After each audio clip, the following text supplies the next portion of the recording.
Get started. First, an announcement. The microphone is for the videotaping. It's not for the room. Okay? So if you have difficulty hearing, just come on down. So we're not using the microphone for projecting to the room. It's just for the videotaping. So people always tell me to turn up the mic. It doesn't work. It's for the video camera only. So I'm Fred Leong, Professor of Psychology, Director of the Consortium for Multicultural Psychology Research. It's my pleasure to welcome you to the 2016 Annual Distinguished Lecture in Multicultural Psychology. We're very pleased to have Professor Stanley Su from Palo Alto University give this year's lecture. Before I introduce Stan, I'd like to take care of a couple items. First, a reminder that we will be having a reception with light refreshments at the end of the presentation from 5 to 6 upstairs in room 230. Everyone is invited, and I hope that many of you can join us at the reception to honor our invited speaker and also the winner of the 2016 Joseph L. White Award. Next, I'm pleased to continue our tradition of presenting the Joseph L. White Outstanding Student Multicultural Research Award at the beginning of our annual distinguished lecture. To present this year's award, we were going to have John Shalbrook, who's chair of the awards committee. Unfortunately, he has another event, so we have the pleasure of having Professor Daisy Chang, who was a member of the awards committee, present on behalf of the CMPR awards committee. Daisy?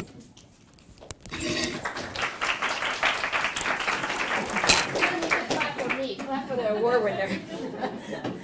On behalf of the awards chair, as well as John, like Fred said, cannot be here with us today. But on behalf of him, as well as Ignacio, the other member of the awards committee, I'm very happy to present this award to this year's winner of the Joseph White Outstanding Student Multicultural Research Award, to Joshua Prasad, to a member of the organizational psychology graduate student.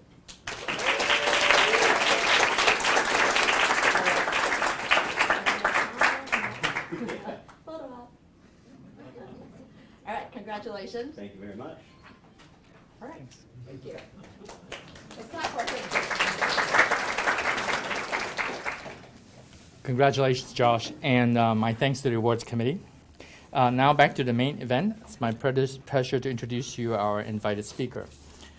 Stan is a mentor, friend, and colleague of over 30 years, so it's a special pleasure to have him here with us. He's a distinguished professor of clinical psychology and co-director of the Center for Excellence in Diversity at Palo Alto University. He received his BS degree from the University of Oregon and a PhD degree in psychology from UCLA, one of the first Asian American psychologists.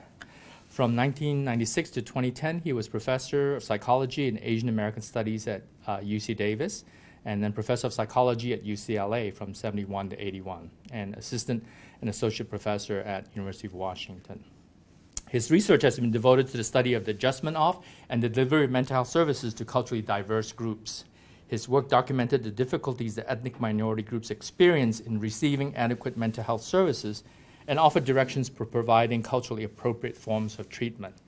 Dr. Su served as a member of the planning board for the Surgeon General's report on mental health and also as a science editor for the subsequent supplement report on culture, race, ethnicity, and mental health. Dr. Su has received a number of awards, including the 1986 American Psychological Association Award for Distinguished Contributions to Psychology and Public Interest, the 1989 Award for Distinguished Contributions to Clinical Psychology from the Los Angeles County Society of Clinical Psychologists, the 1990 Distinguished Contributions Award for Research in Ethnic Minorities from the Society of Psychological Study of Culture, Race, Ethnicity, APA's Division 45. And then the 1990 Distinguished Contributions Award from the Asian American Psychological Association, the 1995 Award for Distinguished Contributions to Psychological Study of Diversity from the American Association of Applied and Preventive Psychology. I could continue reading all these distinguished awards, and it would take up 5 minutes of his talk time. So he has had a distinguished career, and I'm really eager to have him come talk to us today about cultural competency research, the stories behind the stories. Please join me in giving a warm welcome to Professor Stanley Su.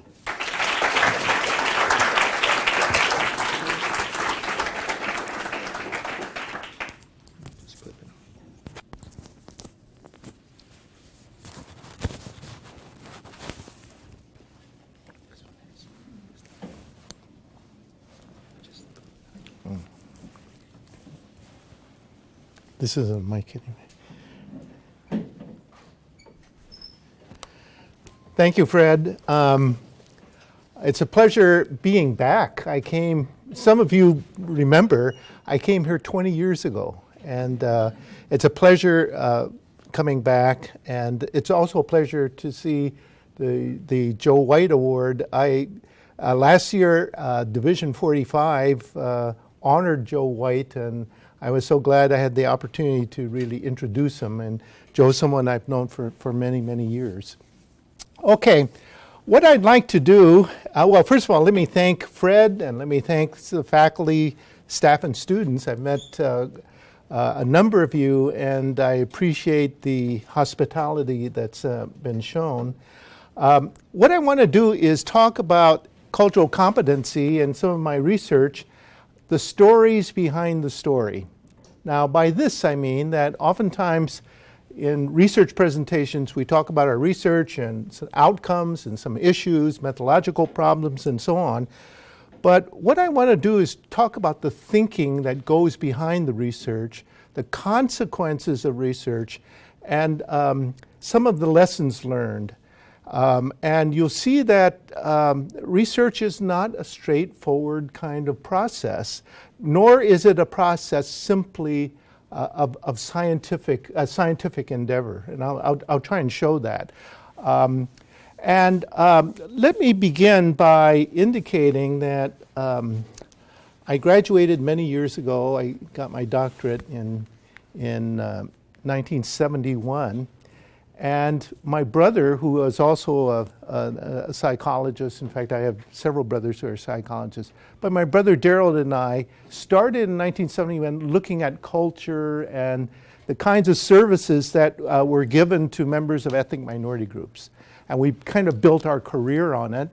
At that time, we were aware of the fact that a number of people were saying that ethnic minorities were not getting their fair share of treatment outcomes, favorable treatment outcomes. And I remember a few studies were done from individual clinics and hospitals showing that ethnic minorities were not getting equal treatment.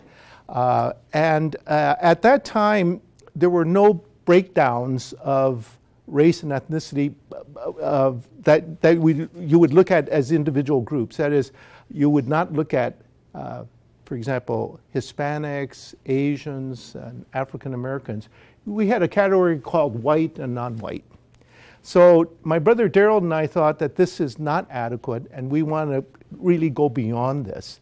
So we then said, let's therefore look at the kinds of services given to ethnic minorities, and can we improve and be culturally competent. So the rest of my talk will really focus on several topics. Do I point? I have to point here.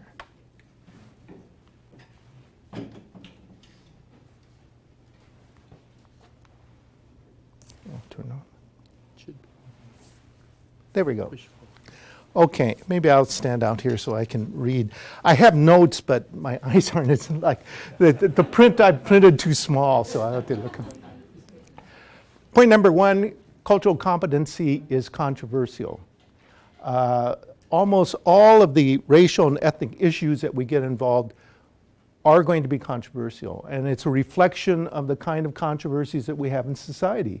So, lesson number one was cultural competency is controversial.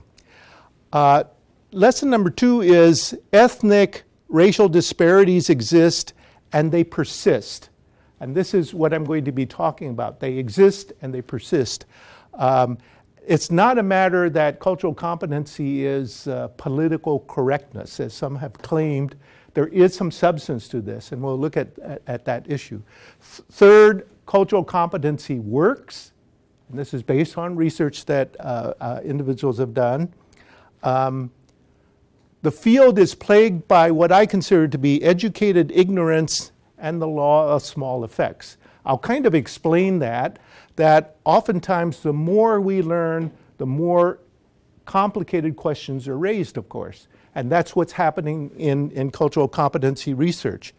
Law of small effects is that perhaps the effect of cultural competency is not like a major effect. You can show that if this cultural competency intervention will result in this kind of outcome, it's probably because cultural competency may be a combination of many small effects that in totality result in some outcomes. We're going to look at least that possibility. Fifth, cultural competency research is meaningful and exciting. And I put that in the context that if you do cultural competency research, it's going to be very controversial. But there's a reason why we do it, and it is exciting and it's very meaningful. And finally, there are beneficial strategies that we can use to be more culturally competent.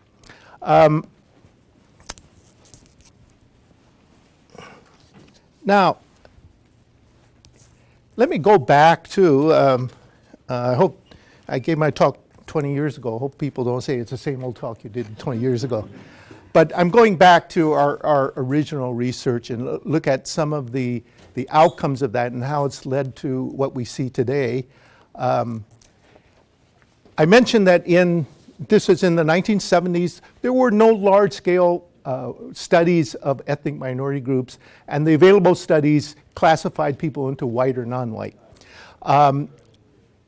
When I started my career, I was also aware, I started at the University of Washington. The state of Washington had data broken down by specific ethnicities over 17 different community mental health settings. And I thought this would be an opportunity to really make some sort of research contribution that would add to our knowledge and do things that other studies have not done. So we applied to the National Institute of Mental Health for a grant to study 17 community mental health centers in Seattle, King County. And we had over 14,000 clients. We could look at each of the major ethnic groups and look at treatment outcomes. We were very concerned because from the data, about half of ethnic minority clients versus about 29% of non-Hispanic whites failed to return after one treatment session. They averaged fewer sessions, and that controlling for utilization rate, diagnosis, or other demographic variables could not explain that racial and ethnic differences in dropout rates and number of sessions. We focused on dropouts because, again, the research was not made for the research collected by the state was not made for researchers.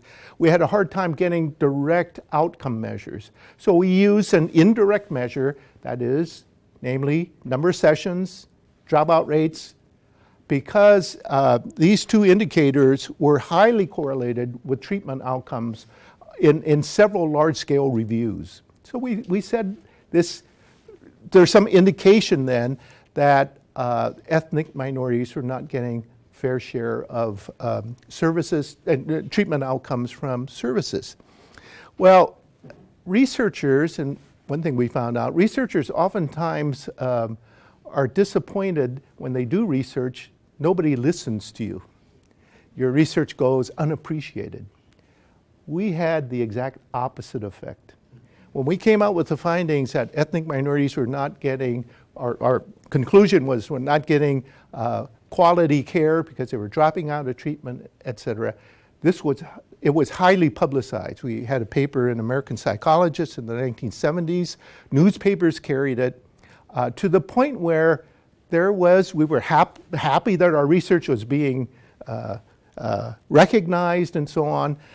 In fact, Lonnie Snowden wrote a paper reviewing treatment outcome research and said that our study was the most detailed ever done up to that time in the 1970s.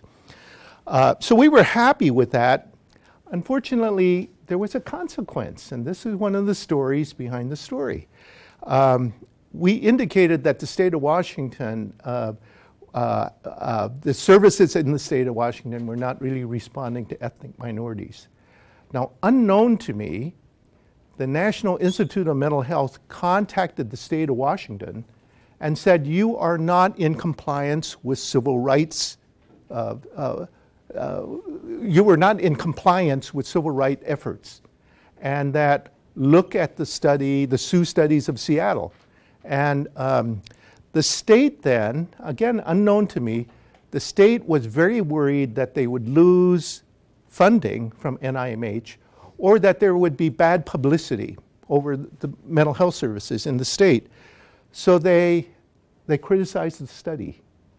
Now, again, I was not aware of any of this. It only came to my attention because the Washington State Psychological Association contacted me and said, you know, your finding is very controversial, and we want you to testify at a Senate subcommittee hearing on mental health. And I said, well, what's the controversy? Then I was informed that the state is challenging the findings, and I felt it was very ironic because the state gave us the data. It was state data. What the state claimed was that one facility in the central area of the city did not give valid data to us. Okay, now, as researchers then, what you'd think is, well, what if we run the study and eliminate that one facility? Let's see if the findings hold. We did that, lo and behold, the findings held. Now, but it was an awkward situation. The state gave us data. They cooperated fully with the study. We did not want to say the state of Washington was any worse than other states because we had evidence, indirect evidence that the effect was applicable. The treatment differences were seen in other states. We did not want the state to be penalized, and this would also mean that different agencies, governmental agencies, would be very reluctant to supply data to researchers if they felt it might somehow be used against them. So it was very, very awkward. And when I testified, I tried to indicate that awkward situation and so on, and that, in fact, the fact the state gave us data that would give some insight on what the problems were and maybe some insight on how to remedy the situation. Fortunately, the outcome was positive in that the state, I actually shook hands with the state administrators, and they indicated I could have access to their data to follow up whenever I wanted to. And in fact, I didn't do it, but there was a 10-year follow-up of our Seattle study by O'Sullivan and his colleagues, and they showed that the situation had changed dramatically because the state had implemented more cultural responsive forms of treatment, and the dropout rates were no longer quite different. Okay, now, these are our findings. 1970, we were saying that the services were not adequate. Is there generality to this? Our next question was, is there evidence that the findings are general, and is there evidence that the findings persist over time?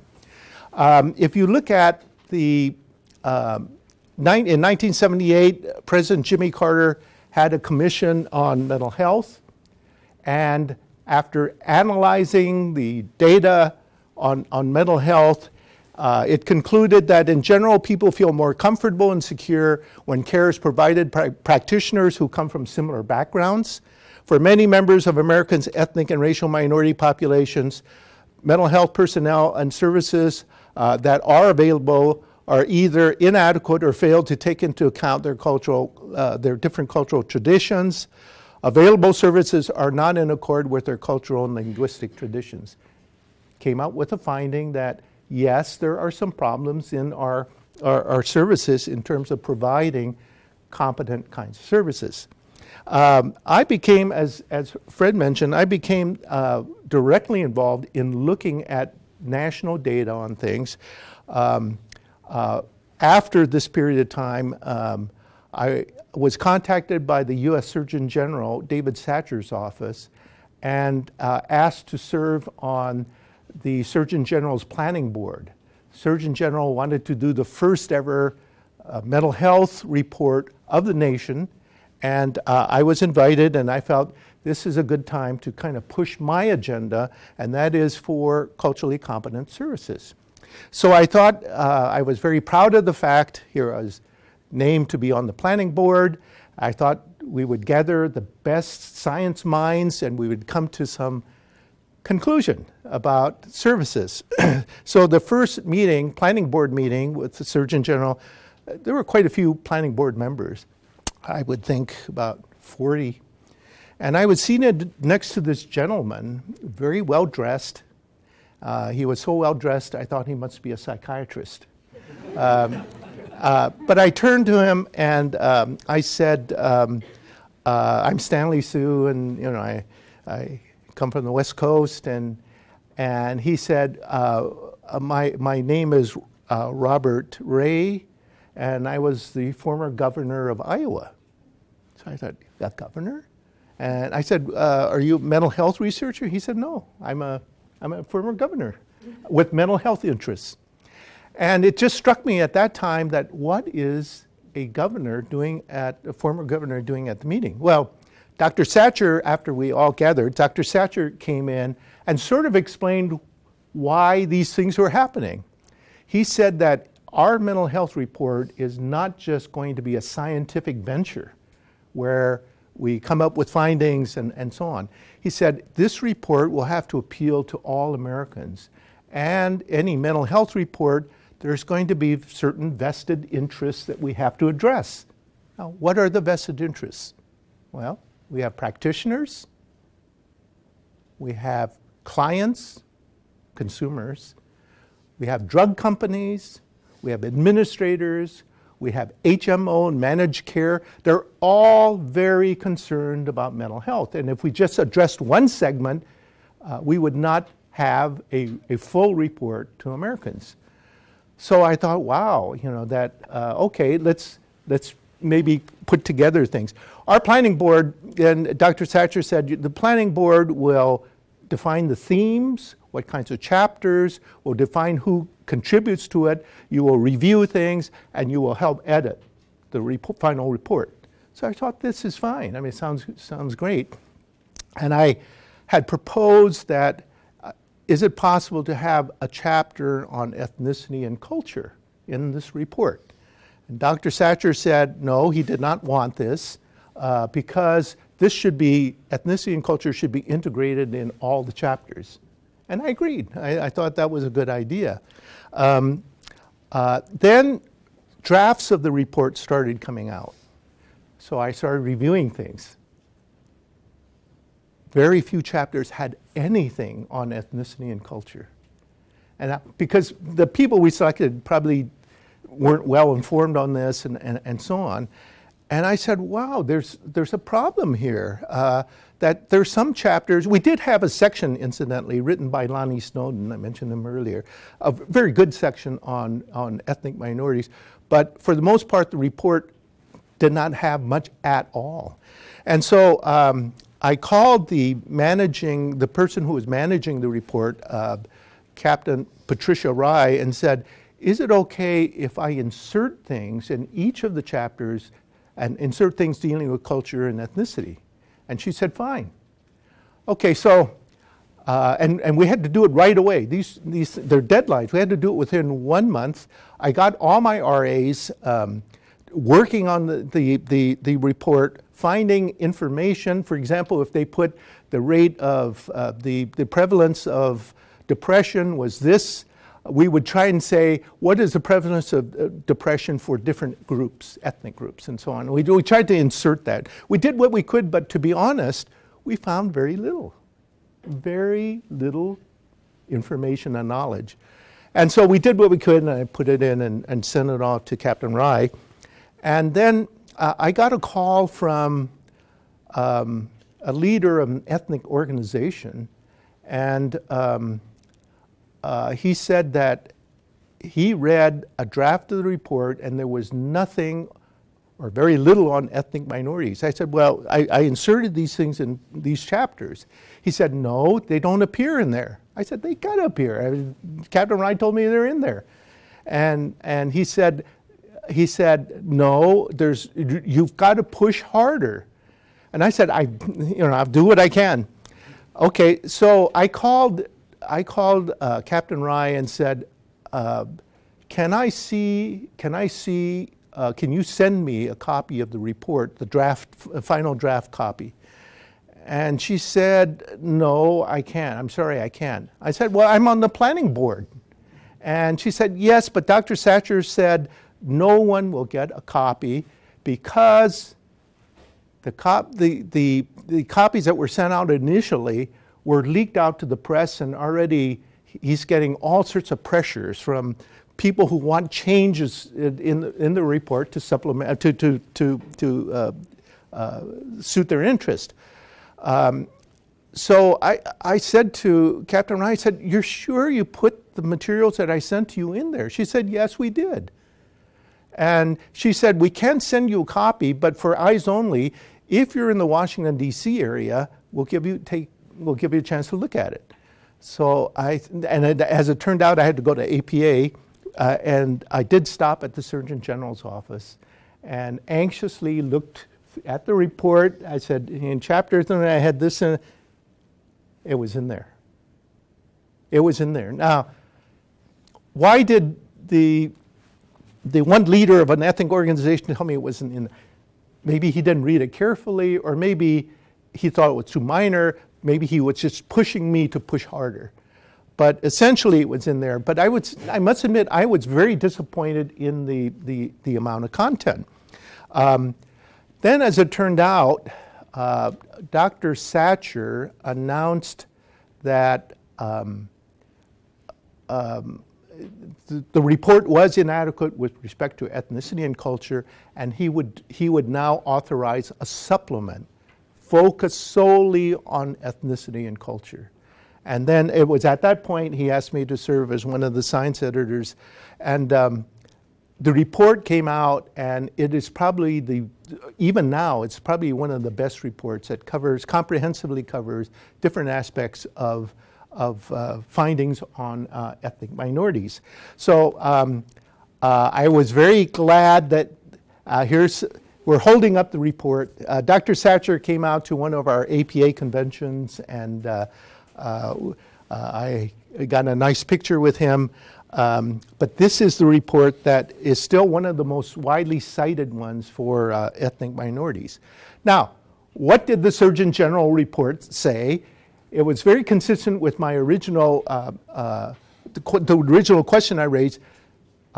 Are the deficits in our service system widespread, and have they persisted? The answer is yes, and the Surgeon General came to that conclusion. In fact, here are some of the conclusions. Problems persist. Culture is important in mental health. Minorities bear a greater burden from unmet mental health needs. Disparities because of less access and lower quality care. That is, he assumed that the report assumed that we have a similar prevalence among all groups in terms of mental disorders, but that because of poor quality care, ethnic minorities are more prone to mental disorders. However, the final conclusion was seek treatment. He did not want people to say because ethnics are not getting good services, they should avoid services. Okay. Now, incidentally, a number of people, including myself, challenged the idea that rates are all the same across different ethnic groups. There are some differences, incidentally, and shocking differences. But that's another talk. In any event, the problems seem to persist. And in 2003, President George Bush had a Freedom Commission on mental health. And yes, they came to the same conclusion. The mental health system has often underserved or inappropriately served ethnic and racial minorities. Services has neglect to, I didn't phrase it completely, but services have neglected to incorporate respect or understanding of the histories, traditions, beliefs, languages, and value systems of culturally diverse groups. So there was consensus from 3 government agencies, from Jimmy Carter's, from the Surgeon General, and now from the Freedom Commission, that there are problems in the delivery services. And so we were then struck by the fact that, okay, we have these problems, what do we do about it? So my colleagues and I then decided what we need in cultural competency is now to focus on what things are related to positive treatment outcomes.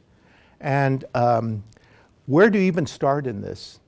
How do you make services more culturally competent? Well, we decided if you're a researcher, the best way to start is to look through the literature. What does the literature say about culturally competent services? And we came to one theme, and that is that services have to be consistent with one's cultural background. It has to match or fit your cultural background. And we define this in three ways: ethnic match, services match, cognitive match. That is, ethnic match would be the simple question, should you match therapists and clients in their ethnicity? Is this beneficial? We asked this question because a number of people were training more ethnic providers, training more African Americans, Asians, and so on, Hispanics, Native Americans to be providers. Is that going to be important? But it raises, you can imagine, it raises all sorts of problems. Because does that mean that as a Chinese American, I should not be working with an African American?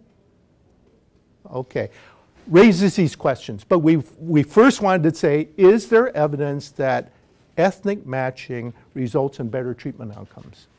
The second question here had to do with services match, and that is, should we send ethnic clients to ethnic-specific treatment settings? Now, over the years, a number of agencies have been created that serve a particular ethnic population. For example, at San Francisco General Hospital, they used to have, it was now defunct, they used to have a ward for African Americans, a ward for Asians, a ward for gay, lesbian individuals, and so on. It's not that you had to go there, but that if you went to the hospital, you could go to a ward where, for example, with the Asian ward, they would have Asian foods, tea instead of coffee. They would have providers, service providers who could speak different Asian languages, and so on. Is it better that people go to these things? And we see a whole variety of facilities that are geared for ethnic populations. If you go to Los Angeles and you go to different sections of Los Angeles where there are, for example, a lot of Latinos, they have facilities for Latinos. Okay, is this important? Is it going to result in better treatment outcomes? The final one had to do with cognitive match, and this is a matter. If you have a client, is it better to match the client with someone who understands the culture? And to illustrate this, just a simple example, I spent some time in Singapore as a visiting scholar. And at Singapore, at that time, this was many years ago, they had only one psychiatric hospital for the country. It's an island country, Woodbridge. And while I was visiting and talking to some of the psychiatrists there, I was aware that in Singapore there was a culture-bound syndrome where a lot of clients came in for services, and they claimed that they developed hysterical symptoms and claimed that it came from them stepping on the wrong piece of earth and the spirit going in their body. Okay, now, if you're a Westerner, of course you think, oh, nonsense, that's superstitious. But a lot of people started coming in with this. So I was curious how these psychiatrists at Woodbridge would treat these individuals. And in fact, I asked them, I said, here's a culture, what's now called culture-bound syndrome. How do you treat these people? Do you tell them it's a nonsense? Do you attack their delusion, if it's a delusion, of course? And uniformly, they said, no, we don't attack their assumptions. If you did, what? They won't come back. What we do is we tell them we'll help them get the spirit out of their body, and then they give medication and they do psychotherapy. Realizing if you differ cognitively with someone, it may not be very helpful. That was our question. Should you be culturally consistent with your client and culturally aware of the client, and so on? So we had these 3 research questions. And you can imagine these three questions, to address these questions would take a lot of time and a lot of money. Fortunately, at the time, the National Institute of Mental Health put out a call for what they called ethnic research centers, that these centers would be funded for a number of years, would have multi-million-dollar budgets, and would allow long-term kinds of research. One of my colleagues, Nolan Zane, said, you gotta apply. And we figured that that's the only way we can kind of carry out this research. So we applied, and fortunately, we were lucky, we got the grant. Now, here are in terms of match, this kind of explains our rationale for that ethnic specific services. They're especially designed to serve ethnic populations. Fit of characteristics is a match. Therapists and clients are similar in ethnicity, language, or background. Cognitive fit, therapists and clients are similar in worldviews and perspectives and so on. So our basic question was, will these have an impact on treatment outcomes? Fortunately, in order to test these questions, we had access to the Los Angeles County data. Los Angeles County would be considered one of the largest mental health systems in the world. And our center was able to collect, to get from LA County data on 600,000 clients. And over a 15-year period, that Los Angeles County kept data on ethnicity, race, language spoken for a subset of clients. That is for the last 5 years instead of the 15 years. We had information on services received, therapist characteristics, and treatment outcomes. And again, we use treatment outcomes as dropouts from treatment, number of sessions, and global assessment ratings. That is, the therapist would rate the client on how functioning the client was, and we thought that this might be usable as a treatment outcome, especially since we had pre and post treatment data. Okay, so we said, wow, we have this opportunity now to test these notions. The design was this: in terms of our ethnic match, we'd have a client, we would control for gender, age, severity of disorder, and social class, and then looked whether they met with an ethnically matched or ethnically unmatched therapist. By match, we meant exact match. It would not be Asian with a Japanese client. It would be Japanese, Japanese, Chinese, Chinese, and so on. Okay, and then we took a look at dropout and number of sessions. Our findings were clear. Ethnic match resulted in less dropout and more sessions, almost across the board for all the groups. And we had, interestingly, we had also a gender finding that matched in terms of one's gender, resulted in longer treatment outcomes also. Or treatment sessions, not treatment outcomes. We found some problems with the GAS. Again, it's problematic when you have clinicians rating clients, but we had at least number of sessions.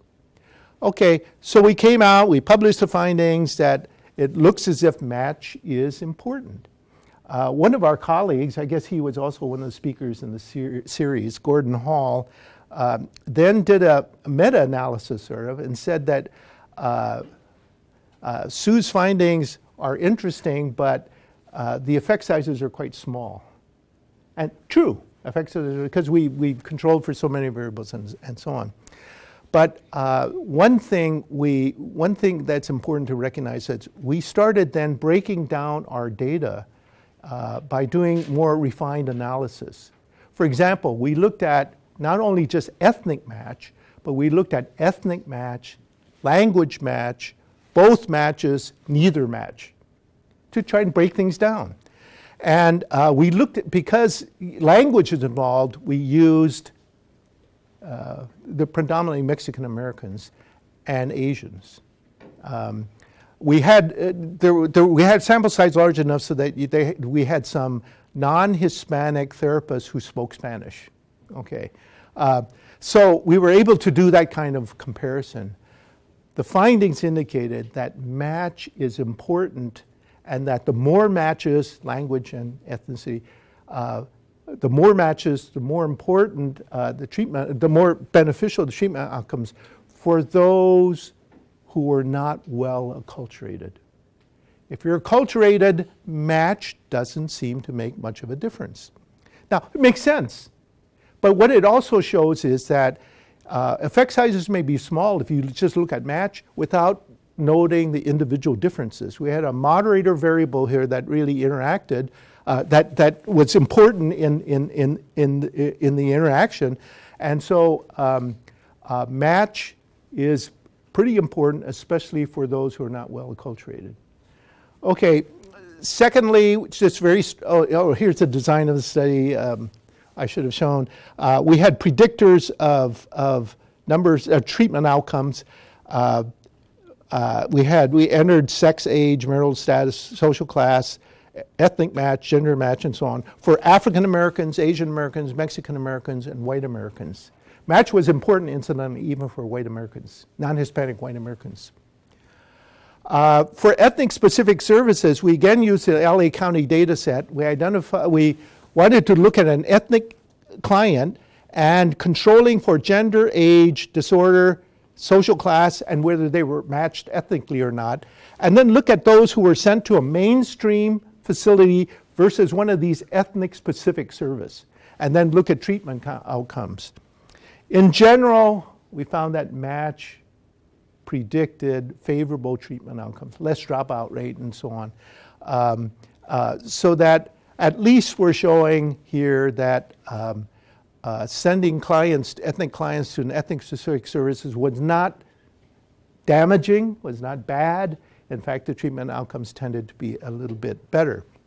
Finally, we looked at cognitive match, and our design of this study was, we couldn't use the LA County data set.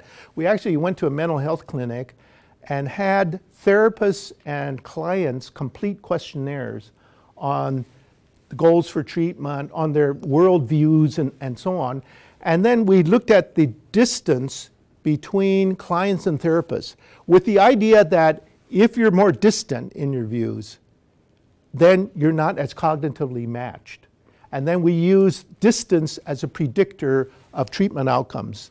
The impact of the session, whether it was favorable or not, the symptoms, and one's functioning. Here we found very convincing evidence that the greater the similarity in match between clients and therapists in terms of thinking, the more beneficial treatment outcomes. Okay, so we're saying cultural matches are important, but there are individual differences that are probably important to consider. Do you see any problems with this research?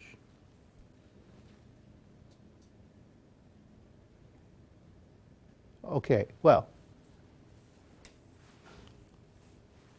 Sally Sattel came along and said that cultural competence ranges from the gratuitous, advising clinicians to respect a patient's cultural heritage, to the misguided, believing that human identity and behavior are primarily culture dependent, to the near paranoid, presuming that therapists and patients of different racial groups will experience so much miscommunication, mistrust that the therapist must learn a different set of rules for treating patients of a different race, or better yet, that the clinician and the patient should be from the same racial or ethnic group.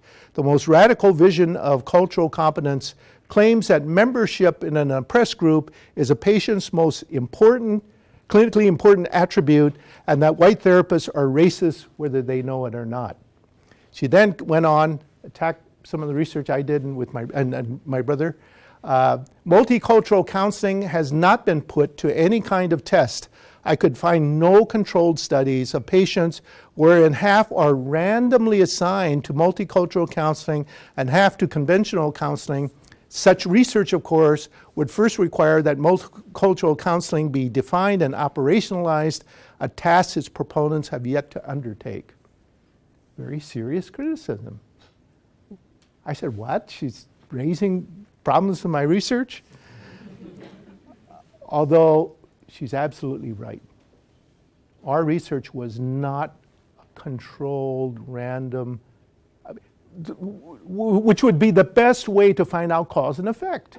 You assign people randomly to different conditions. We were looking at things that happened, correlated things. Okay, so she was right, and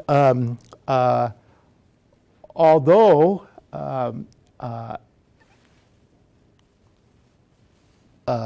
and here are some reasons that it's been difficult to do randomized controlled trials. In fact, research on ethnic minorities. First of all, sampling populations with cultural differences, convenient samples. That is, how do you sample small populations?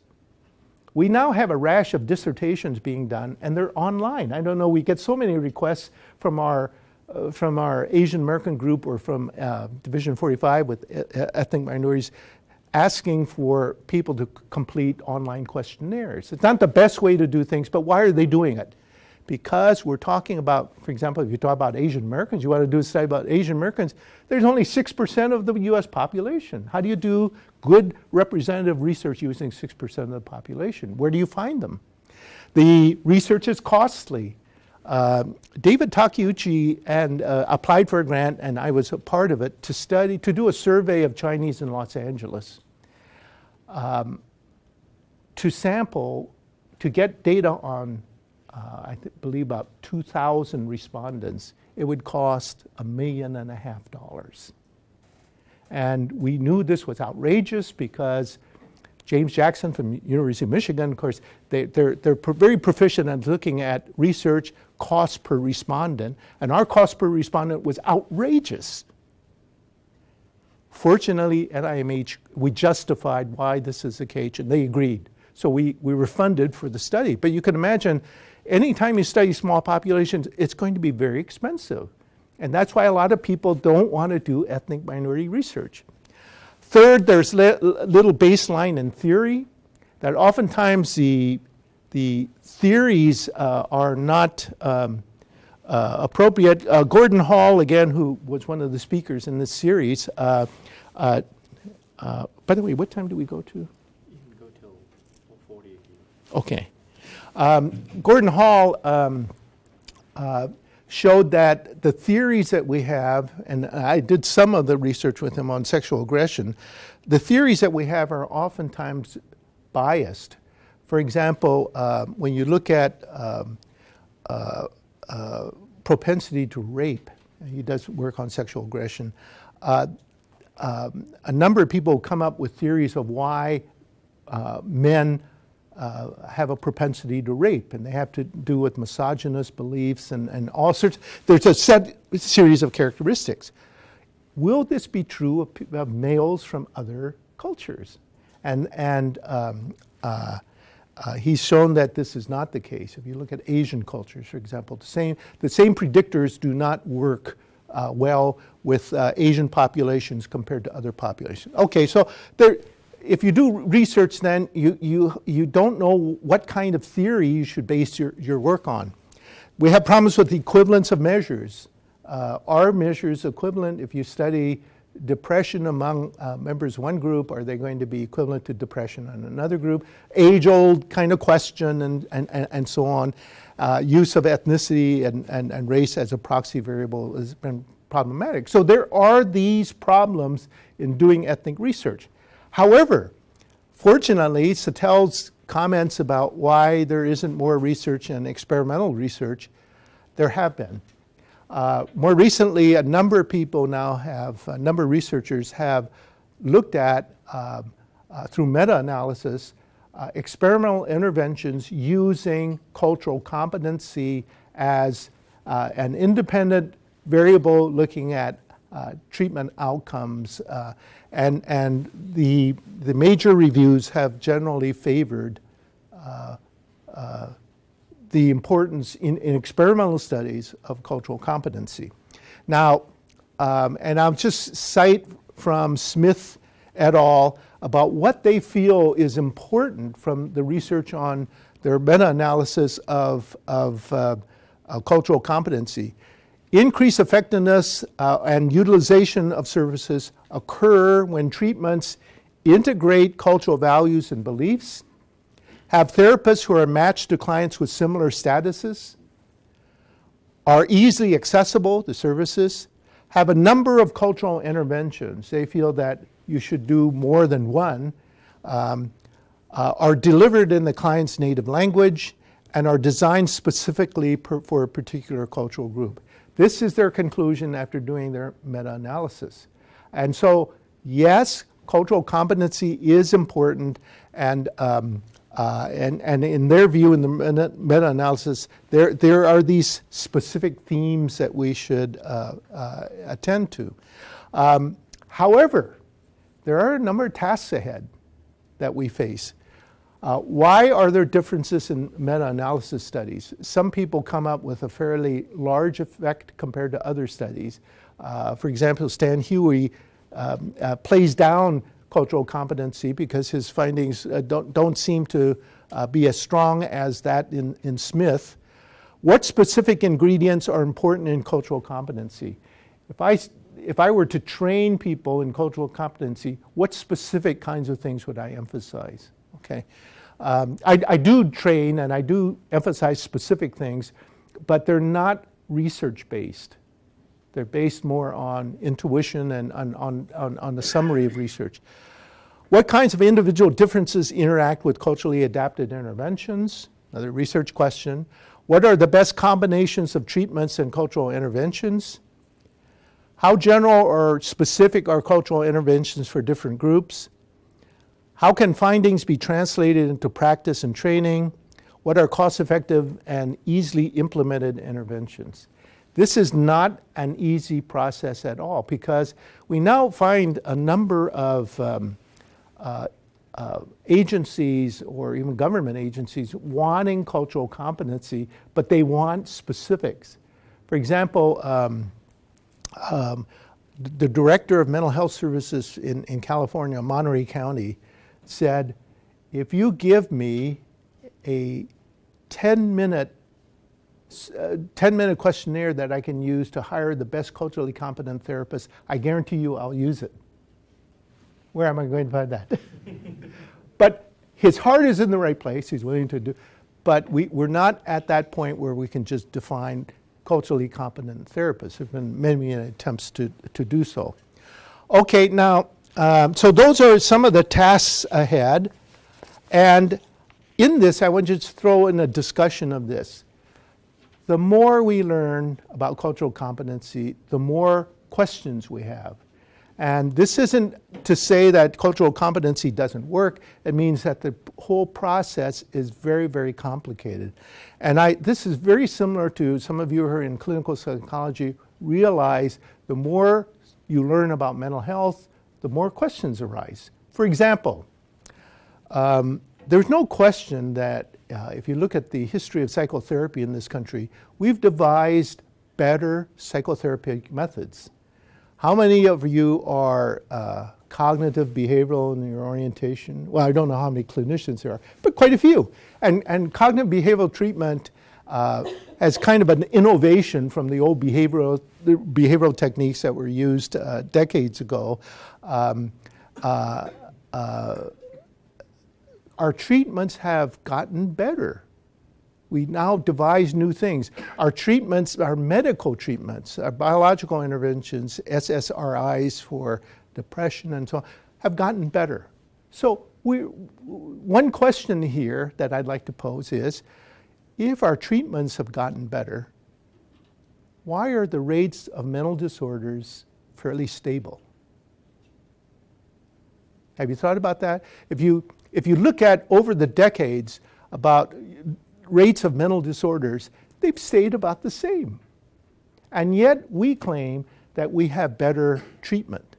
How can that be? If we have better treatment, how can we have not affected the rate of mental disorders? A paradox.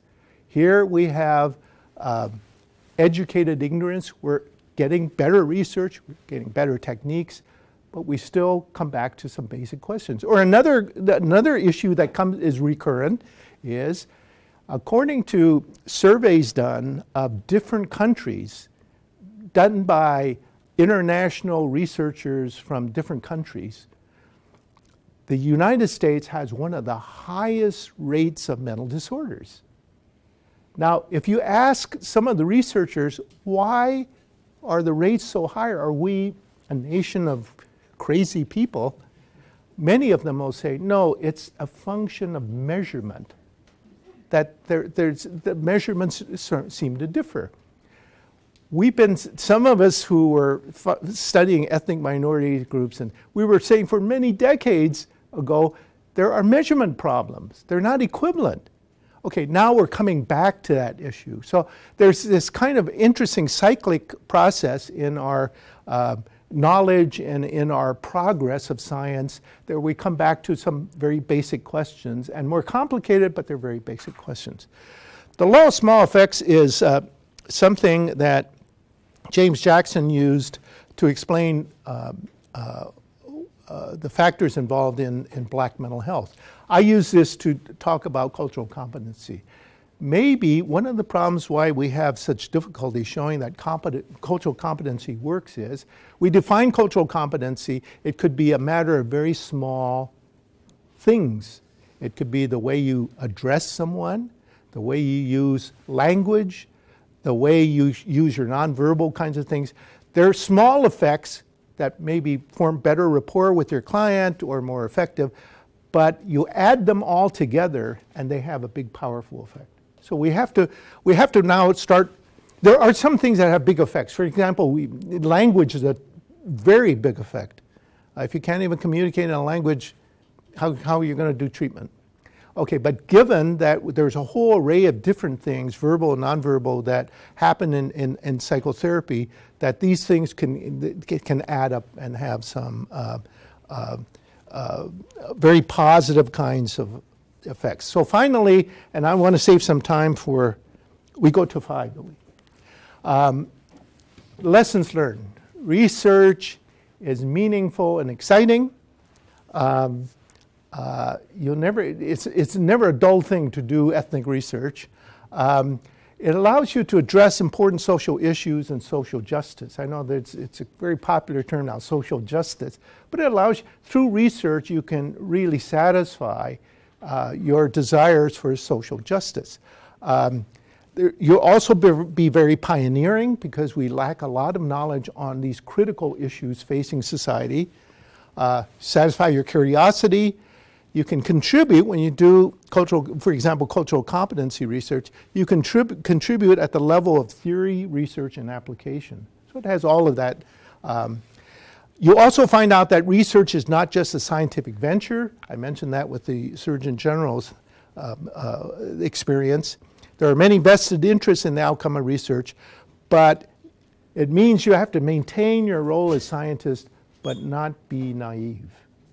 We have a lot of issues and problems that we still have to be not objective, but we have to search for the truth, and but realize that research is not just going to be an objective kind of venture.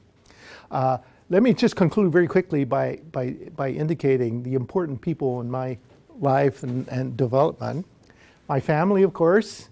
My brother Daryl is standing in the top left, and I'm standing on the extreme right. This is a photo of when I was an undergraduate at the University of Oregon. I got involved in research of Mike Posner. Mike Posner is standing to my right.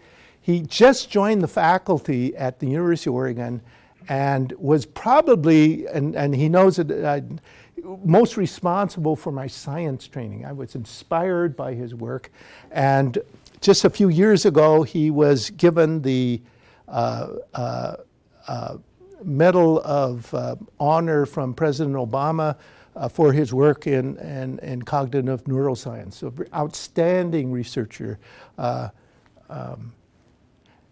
To his right is Ricardo Munoz. We just hired him at Palo Alto University. And to my left is Myron Rothbart, who is retired now from University of Oregon. important in that Posner gave me my science orientation. My social issue orientation came from my dissertation chair, Bert Raven, who's on the left. I attended his 80th birthday party at UCLA. He was very important. Harry Kitano was I consider him the father of the Asian American mental health movement. He was on my dissertation committee. There's our picture many, many years ago. He, of course, passed away years ago, but I credit him with helping me develop my Asian American interests.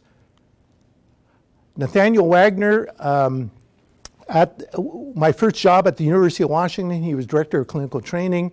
He supported ethnic research at a time that ethnic research was not very popular. And incidentally, as I'm going through this, I just noticed that, of course, I had no women mentors. And that was not because of a preference. That was the state of my development at that time, and the state of the faculty. There were very few women faculty at the time. Arthur Kleinman and I were junior faculty at the University of Washington back in the 1970s.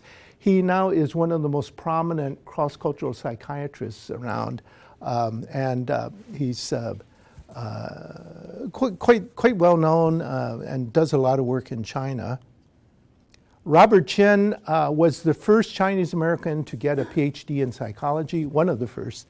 He's a social psychologist at Boston University, passed away many years ago. He was one who introduced me to working in China, and I taught in China over a period of 3 years, and he was very instrumental in that, and it was a very, very unique experience for me.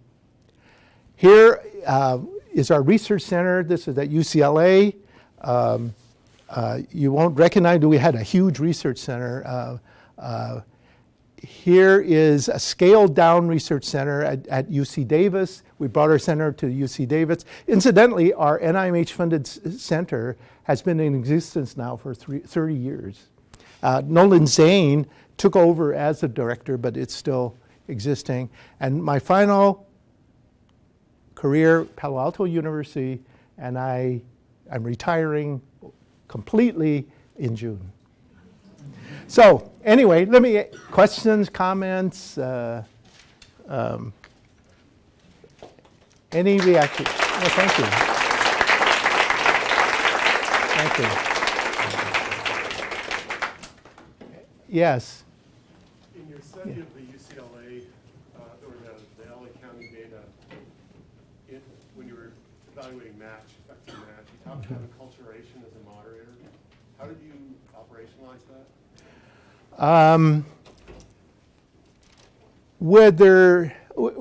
Okay, it was difficult to do. What we did was we used English is your first language. And it's a kind of a proxy, and in fact we were surprised that it was effective. Language is one of those things that is only a proxy for acculturation, but we did not have like place of birth, whether in U.S. or outside the U.S., but we had the language. On that same line, when you're talking about the match, you're going down to the context level of all of the factors involved in the different cultures. Did you ever go the other direction and look at aggregates such as constructs like trust that are mediators of this matching process that might but get away from dividing more in terms of trying to find all the dimensions of cultural factors? Yeah, I think you hit on the fact that using county data, we had no access to that kind of information. But yes, I think you're absolutely right. We're really looking at distal, large-scale variables. We need to break that down. And so trust, rapport, all of those things are important, and they're probably a lot more proximal to treatment outcomes than if you look at these other proxy variables. Yeah, I wish we had that. That would have been very, very interesting. Incidentally, at one point we had proposed doing it a different way, and that is studying treatment, using state data, looking at treatment outcomes, and looking, therefore, at those who get really well and those who don't get well, and working backwards. What are characteristics associated with this, and looking at therapists. And then you can answer questions such as, if you're culturally competent with one group, are you with another? You know, in terms of different ethnic groups. So there's a variety of strategies, I think, and we need to really break things down, and hopefully some of the younger scholars here will find that interesting. Yes? You mentioned that the prevalence of mental health illness hasn't changed, but it seems to me that the prevalence of a lot of physical illnesses haven't changed either. I would guess, maybe, that the problem is that just treating mental health illness after it occurs is never going to have an impact on prevalence rates. What will have an impact is when we discover what causes the mental illness in the first place, and then address those issues. Yeah. Have we made any progress on that front? Prevention is always better than after the fact treatment. At best, we engage in what's called secondary prevention. That is where we do a quick diagnosis and then we try and alleviate conditions. But primary prevention, where you actually get rid of the causes or you immunize people against problems, it's much more difficult, because essentially in our training programs, when we train, hopefully graduate programs, when we train people to be culturally competent, you're trying to get them to the point where they're culturally competent and they start with clients right away so that the relationships won't deteriorate. But the only way we can get rid of maybe some of the differences, particularly differences that immigrants and ethnics face, is to train whole societal changes, like how do you respond to someone who doesn't speak the language? What kinds of services, what kind of support systems are available? And have those in place before someone breaks down. And then you would prevent things. But in most of our treatment programs, all you can do is just help people train so that they're better therapists. Some of you, though, might be interested, of course, in societal interventions. I know you have a social ecology program and looking maybe perhaps at bigger interventions at bigger units to prevent the occurrence of disorders. That's a tall order, but you're right, in public health and medicine, that's the only way to go. People sort of realize that, but years ago, George Albee and I debated Nick Cummings and Roger Wiggins, and the title was Prevention versus Psychotherapy, Who's Wasting the Public Money? And we debated back and forth. I think, we felt very righteous in saying prevention is the only way to go. And they were saying essentially, yes, but how, for example, if you want to prevent a disorder, you do some sort of immunization. How long do you wait to see if a disorder occurs? It could be a lifetime. And then how can you make comparisons? For example, let me say I want to prevent the occurrence of the Zika virus, and I have this new medication. I inject people with it. Okay, then is it going to work? Well, in prevention, you just can't say, is it going to work tomorrow? What if it works years from now? That is, what if the effect is years from now and you see the differences? You can't do research based on that. It's indefinite. And so a lot of times prevention efforts have a difficult time comparing methodologically with intervention studies because time differences, philosophical differences, and so on.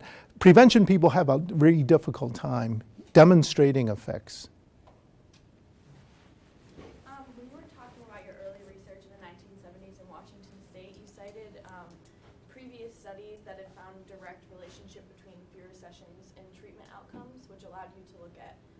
discussions in your later research.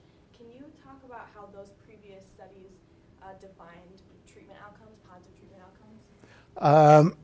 In a very elementary way. For example, one of the studies we found was done by psychiatrist Joe Yamamoto.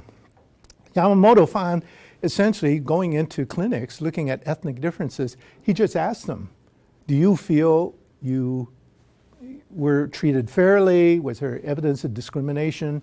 Ethnic clients, in this case African Americans, said yes, we were treated unfairly. I mean, we're more likely to. It doesn't mean all of them. And he looked at whether individuals were getting custodial kind of care versus other more desired care, and came to the conclusion ethnics were getting less desirable treatment. So both from subjective point of view and remember, again, these were limited to one clinic or hospital, and many of the studies just took whites versus non-whites. Yes? When we talk about cultural competence, we're often at a point where we have the client in the room or we're delivering direct service. But what I wonder about is the major cultural barrier of stigma and even getting people to the point where they would be receiving service. Stigma, yeah. It's a problem, I know, especially with a lot of Asian clients. Variety is, I can tell you what I would do, and to help overcome stigma is you have to normalize things for many Asian therapists, or many Asian families. What you do is, for example, a parent is really worried about their child who's showing all sorts of bizarre problems, and also worried that people will find out that there's problems in the family, and maybe that I'm responsible for it as a parent, and so on. You try to normalize it for them. You'll say that, look, this happens with many families. Many families have the same problem, and you sort of normalize it in the sense that, look, I know you haven't talked to anyone, I'm the only one, but there are reasons why this is happening, that it happens to many families, doesn't necessarily mean you're a bad parent. That kind of approach, so that that you reduce the kind of stigma that's associated with things. So we use normalization quite a bit as a clinical tool. It doesn't work all the time, and people have all sorts. But by the time Asians come in for treatment, it's usually because you're the last resort. Nothing else has worked. Otherwise, they would have come in earlier. So that they listen to you, and that's at the point at which you can try and reduce that kind of stigma. Yes? First of all, thank you for your presentation. Good seeing you again. Yeah, right, and also your great work over the years. And I'm sorry to hear you're retiring. Could you maybe, I know you've written on it, but could you maybe outline from your perspective what would a cutting-edge clinical training program look like in terms of curriculum, et cetera, to really train for cultural competence? Okay, can I be a bit self-indulgent and talk about the program at Palo Alto University? I think I mentioned to Fred, we recently had an APA site visit, accreditation site visit. And one of the reviewers was Donald Pope Davis, who is one of the outstanding, in counseling, outstanding multi-ethnic scholars. He essentially, or the committee essentially, passed the message to us that this is the best diversity program in the nation, bar none. Okay, now how did we get to that point? Okay, we got to that point because there was an outright commitment to do this, and a commitment that we felt would exceed other universities. For example, now, these are the things we did very specifically. We had workshops for faculty, and we had difficult dialogues. For example, we had a 2-hour workshop for faculty. It was entitled Cultural Competency, Political Correctness, or Necessity. Okay, the faculty would get together, would discuss the issue, and we would do some readings, assigned readings, and then students, the graduate students, in a fishbowl kind of thing, would observe what's going on. And so everyone had to confront these difficult dialogues. or racism, does it exist or not? And we had some pretty lively discussions. I mean, a number of faculty, even some of you know Larry Butler is one of the most outstanding clinical psychologists. He was there too, getting it. We were all participating. So one thing was a conscious decision that this is a priority.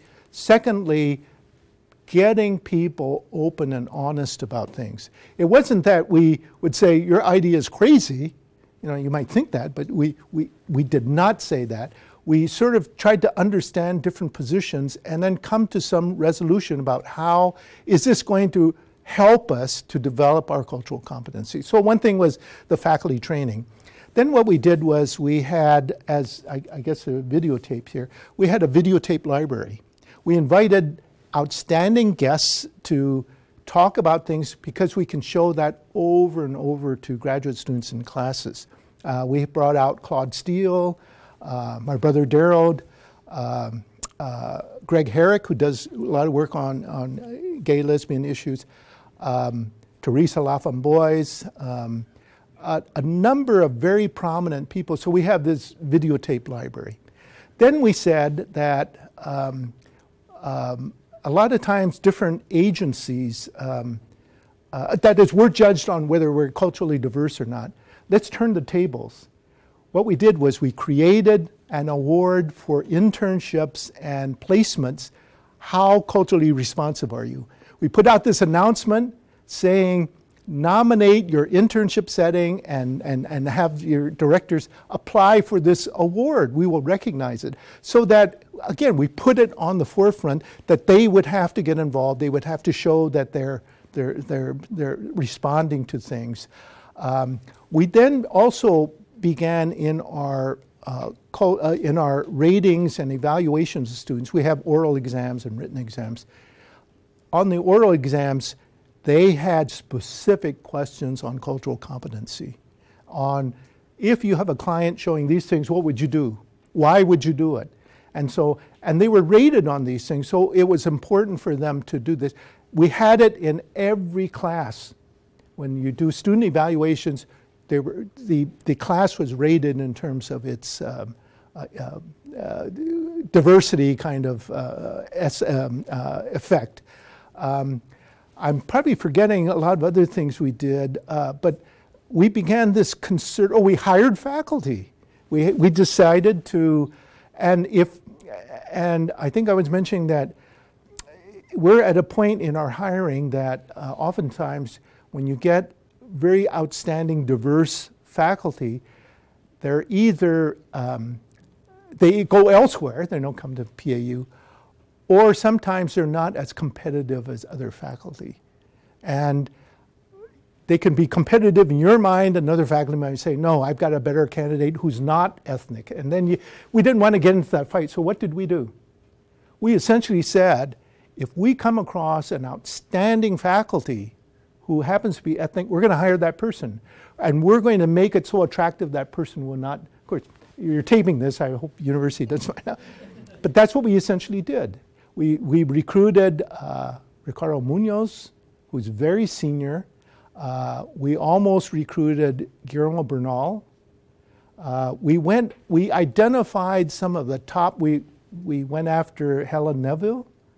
We went after the very top people, and we were going to make it very attractive to come. Now, that worked out with Ricardo, and then, of course, the university at what time, it has changed priorities and the budget problems and things. But those were the kinds of strategies that we use. It will take some institutional commitment. Fred had mentioned that here at Michigan State, there's an emphasis on global, on world, and see, that's a priority, and therefore there are resources for it.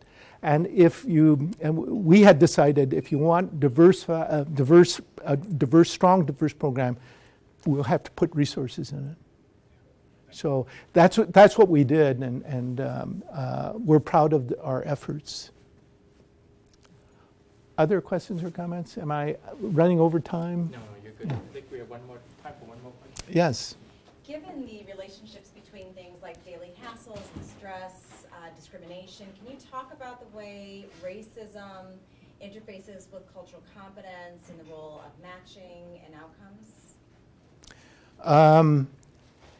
Very complicated because oftentimes our cultural training programs train culture. They don't train racism. And I've always made that distinction. When we talk about ethnic minorities, the ethnic refers to culture. There are different ethnicities. Minority refers to a status, and that is a minority status, and all the things that go with it, whether it's racism, prejudice, discrimination, and you have to attend to both. That there are cultural differences, but for example, Native Americans have mental health problems not just because of cultural differences. The cultural differences are there, but there's also been a history of oppression and racism. So you have to address both. We're probably better at addressing culture. People suddenly go, yeah, culture. But when it comes to race, we're not too good at it. Why aren't we too good at it? Because it makes us uncomfortable. We like to think of, Jack Davidio does all that research on the feelings of being egalitarian and the reality of not being egalitarian in very subtle ways. We haven't been able to really deal with that. So it's difficult in our training programs. I mean, we try to talk about racism, but it's hard sinking in because I think essentially in our teaching, we teach it intellectually. I mean, when it should be taught experientially. When people, for example, who are learning about racism go to a country where they are the victims, they experience that, it has a profound effect on feeling what it's like being a minority. But if we just teach you, it causes stress and it's daily hassles, and it doesn't sink in. So we're probably better at training cultural differences, that some of you know the differences, that some people look you in the eye, and some cultures they don't want to look you in the eye. Some people are always agreeable and others aren't. They should not nod their head like this when they mean no. We learn all those cultural rules, but we don't learn the minority part of things. Questions, comments? Okay. We have a small token of appreciation for Professor Su, so please join me in thanking him again. Thank you.